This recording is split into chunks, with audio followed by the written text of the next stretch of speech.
Harper Paperbacks and Harper Audio present The Network, a novel by L.C. Shaw, performed by Charlie Thurston.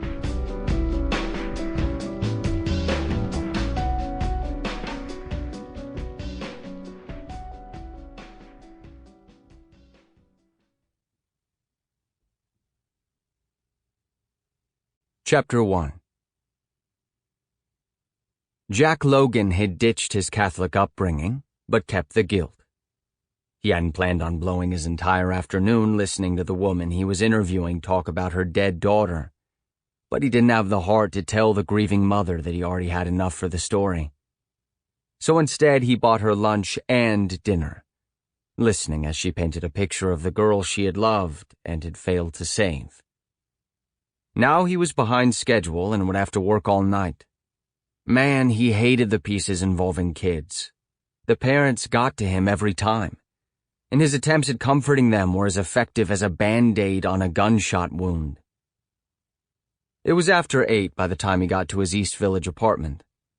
He sprinted up the 3 flights of stairs and heard his landline ringing as he approached the door. Jamming the key in the lock, he pushed the door open, rushed over, and snatched the phone, upsetting a bottle of Bass ale and spilling the dregs on the table. He grabbed a towel to sop it up before it dripped onto the hardwood floor. Great. He clicked the green button. Yes. Could you sound any more annoyed? It was his editor. Sorry, Max. What's up?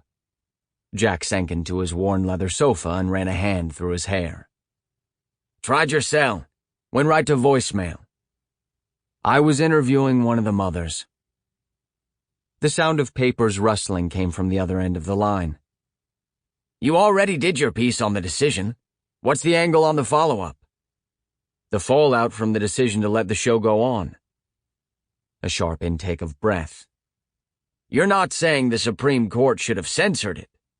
No, of course not. But the voices of the bereaved deserve to be heard. He wasn't much of a television watcher, but when the class-action suit against the network behind Teenage Wasted had reached the Supreme Court, he'd tuned in. At first it looked just like the setup of any of the other reality shows jamming the airwaves, an eclectic group of teenagers allowing the cameras behind the scenes into their world.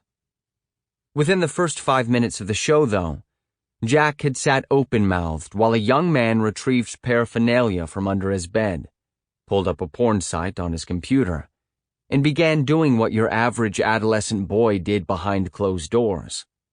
It was filmed so that there wasn't any actual nudity, but it was obvious what he was doing. It wasn't until the young man put the noose around his neck that Jack's shock turned to horror.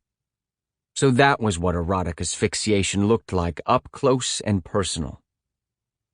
The internet went nuts the following day, and homemade videos of other kids demonstrating their own secret hobbies began to appear all over video sites. When kids started turning up dead, it really hit the fan. A class-action suit was filed against Omega Entertainment Inc., the entertainment giant responsible for the new show, by the grieving families whose children had been inspired by Teenage Wasted to engage in dangerous experiments that had cost them their lives. The Supreme Court decision had been handed down a few weeks ago, to the great shock of the plaintiffs, and the show went on, more popular than ever. Omega had won the case under freedom of speech protection, which Jack couldn't argue with, but he was disgusted by how the company executives were perverting the First Amendment for their own profit. He was happy to do his part to help tarnish Omega's reputation.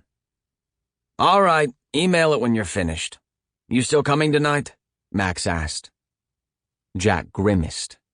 Sally Goldman's retirement party. He had forgotten. Wish I could, but I'm too jammed up with this. Sally was a great gal. He was sorry he'd have to miss it. He'd send her some flowers tomorrow.